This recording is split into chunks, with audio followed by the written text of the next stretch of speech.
Chapter 12. Me and Winn-Dixie got to Gertrude's Pet so early on the first day of work that the close sign was still in the window. But when I pushed on the door, it swung open, so we went inside.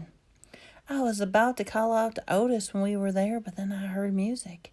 It was the prettiest music I've ever heard in my whole life, and I looked around to see where it was coming from, and that's when I noticed all the animals were out of the cages. There were rabbits and hamsters and gerbils and mice and birds and lizards and snakes, and they were all just sitting there on the floor like they had turned to stone. And Otis was standing there in the middle of all of them. He just playing his guitar, and he had on his skinny, pointy-toed cowboy boots, and he was tapping them while he was playing his music. His eyes were closed, and he was smiling. When Dixie got a dreamy look on his face, he smiled really hard at Otis, and then he sneezed, and then his whiskers were all fuzzy, and then he sighed and kind of dropped onto the floor with all the animals. And just then Gertrude caught sight of Winn-Dixie. "Dog!" she croaked, and flew over and landed on Otis's head. Landed on Winn-Dixie's head. Otis looked up at me. He stopped playing his guitar, and the spell was broken. Rabbits and hopping all over the way. Birds started flying. The lizards started leaping. The snakes started slithering. And Winn-Dixie, well, he started barking, and he was chasing everything that was moving. And Otis shouted, "Help me!" For what seemed like the longest time, me and Otis were walking around trying to catch mice and gerbils and hamsters and snakes and lizards. We kept on bumping into each other, tripping over each other, and Gertrude kept screaming, "Dog! Dog!" Every time I caught something, I put it back in the cage I saw. I didn't care if it was the right cage or not. I just put them and slammed the door shut, and then the whole time I was chasing things, I was thinking Otis must have some kind of snake charmer that he could play his guitar and make all them animals turn to stone. And then I thought, this is silly. I shouted over Winn-Dixie barking. Gertrude started yelling, and I said, "Play some more music, Otis." So he looked at me for a minute, then he started to play his guitar, and in just a few seconds everything went quiet. Winn-Dixie was lying on the floor, blinking his eyes and smiling to himself and sneezing every now and then. And mice and the gerbils and the rabbits and the lizards and the snakes that I hadn't caught yet got quiet and all still, and I picked them up, every one by one, and put them in their cages. When I was all done, Otis stopped playing. He looked down at his boots. "I was just playing them some music. It makes them happy." "Yes, sir," I said. "Did they all escape from their cages?" "No," Otis said. "I take them out. I feel sorry for them all being locked up all the time. I know what it's like to be locked up." "You do?" I said. "Yeah, I've been in jail," Otis said, and he looked up at me real quick and then looked back down at his boots. "You have?" I said. "Never mind," said Otis. "Aren't you here to sweep the floor?" "Yes, sir," I told him. So I walked over to the counter and started digging through the pile of things, and finally he came with a broom. "Here," he said, "you should start sweeping." Only he must have forgotten confused, because he was holding the guitar to me instead of the broom. "With your guitar?" I asked. He blushed and handed me the broom, and I started to get to work. I'm a good sweeper. I swept that whole store, and I dusted some of the shelves. The whole time I worked, Winn-Dixie followed me around, and Gertrude followed him, flying around behind him and sitting on his head with the bat, croaking real quiet to herself, "Dog, dog." When I was done, Otis thanked me, and I left Gertrude's Pets thinking about the preacher. Probably wouldn't like it very much if I worked for a criminal. Sweetie Pie Thomas was waiting for me right out front. "I seen that," she said, and she stood there with her and sucked on her knuckle and stared at me. "Seen what?" I said. "I seen all those animals out of their cages and keeping real still like it was magic. Is that man magic?" she asked. "Kind of," I told her. She hugged Winn-Dixie around the neck. "Just like the grocery store dog, right?" "Right," I said. I started walking, and Sweetie Pie took her knuckle out of her mouth and put her hand in mine.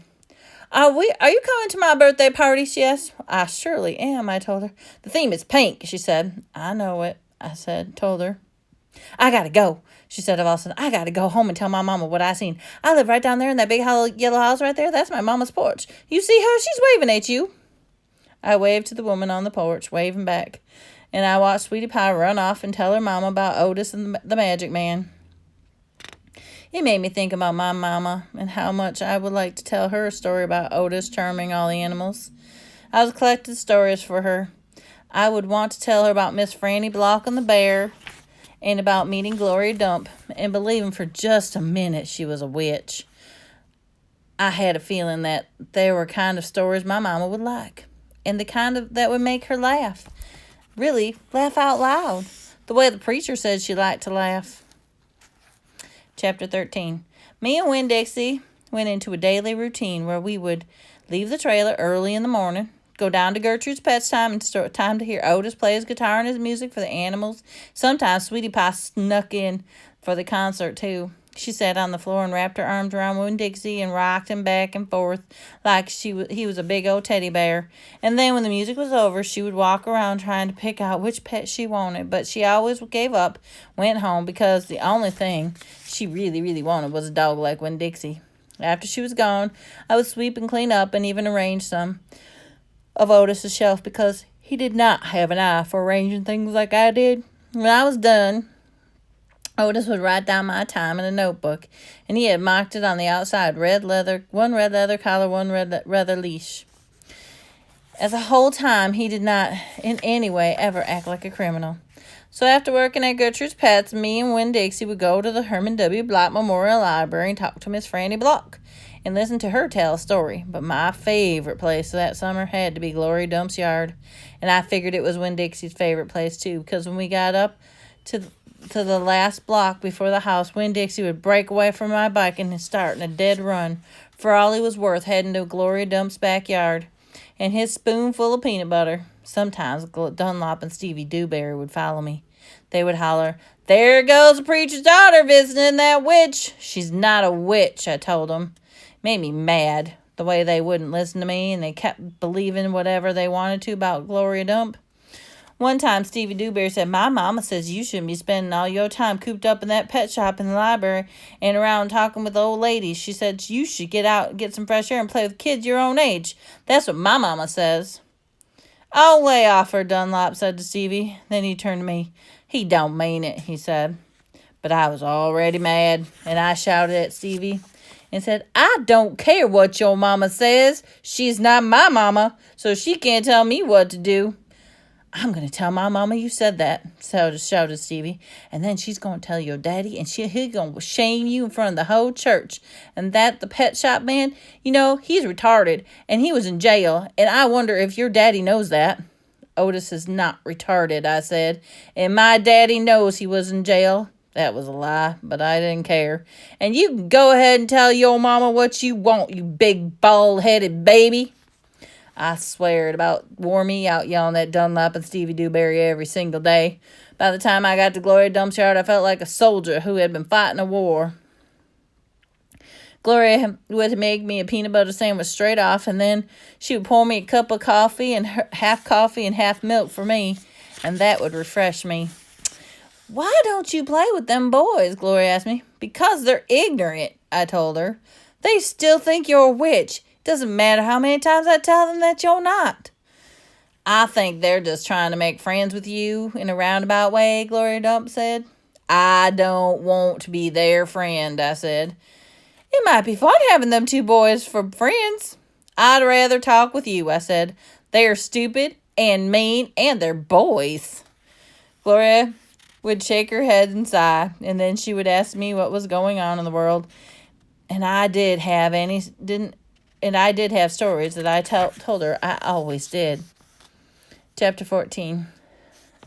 Sometimes I told Gloria Dump a story about Miss Franny Block just told me, or I imitated Otis tapping his pointy-toed boots and playing for all the animals, and I always made her laugh. And sometimes I made up a story Gloria Dump would listen to all the way through at the beginning, and then she told me she used to love to read stories, but she couldn't anymore because her eyes were getting too bad. "Can you get me some really strong glasses?" I asked her. "Child," she said, "they don't make glasses strong enough for these old eyes."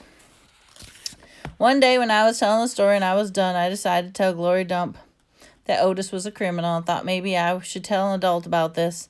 Gloria said was one of the best adults I knew. "Gloria," I said. "Mm-hmm," she said back. "You know Otis." "I don't know him, but I know what you tell me about him." Well, he's a criminal. He's been in jail. Do you think I should be afraid of him? What for? I don't know. For doing bad things, I guess. He's been in jail. Child, said Gloria, let me show you something. And she got up out of her chair slow and took me hold of one of my arms. She let the two of us walk way to the back of the garden. Okay, I said. We walked and Winn-Dixie followed right behind us, and it was a huge yard. I had never been all the way in the back. When we got to this big old tree, we stopped. Look at this, Gloria said, and she looked up. There were bottles hanging about every branch. There were whiskey bottles and beer bottles and wine bottles all tied on strings. And some of them were clanging against each other, making a spooky kind of noise. Me and Winn-Dixie stood and stared at that tree, and the hair on the top of my hands rose up a little bit, and he growled deep in his throat. Gloria Dump pointed her cane at that tree. What do you think about this tree? I said, I don't know. Why are all those bottles in it? To keep the ghosts away. Gloria said, what ghost? The ghost of all the things I've done wrong. I looked up at all those bottles in the tree. You did that many things wrong? I asked her. Uh-huh, said Gloria. More than that. But you're the nicest person I know, I told her. Don't mean I haven't done bad things, she said. There's whiskey bottles on there, I told her, and beer bottles. Child, said Gloria Dump. I know that. I'm the one who put them there, and I'm the one who drank what was in them. My mama drank, I whispered. I know it, said Gloria Dump. The preacher said that sometimes she couldn't stop drinking. Said Gloria Dump. That's why it is for some folks. We get started and we just can't stop. Are you one of those people? Yes, ma'am, I am. But these days, I don't drink nothing stronger than coffee. Did the whiskey and beer and wine, did they make you do bad things? And the bad things that are ghosts now? Some of them, said Gloria Dump, but some of them I would have done anyways, with alcohol or without it before I learned. Learned what? Learned the most important thing in life. What's that? I asked her. Well, it's different for everyone, she said. You find out on your own, but in the meantime, you got to remember you can't always judge people by the things they've done. You got to judge them by what they are doing right now. You judge Otis by his pretty music he plays and how kind he is to all them animals, because that's all you know about him right now. All right? Yes, ma'am, I said. And the Dewberry Boys, you try not to judge them too harsh either, all right? Ugh, all right, I said. All right then, said Gloria Dump. And then she turned and started walking away. Winn-Dixie nudged me with his wet nose and wagged his tail. Then I saw I wasn't going. He trotted after Gloria. I stayed there, and I studied that tree. I wondered if my mama, wherever she was, had a tree full of bottles. And I wonder if I was a ghost to her. The same way, sometimes she seemed like a ghost to me.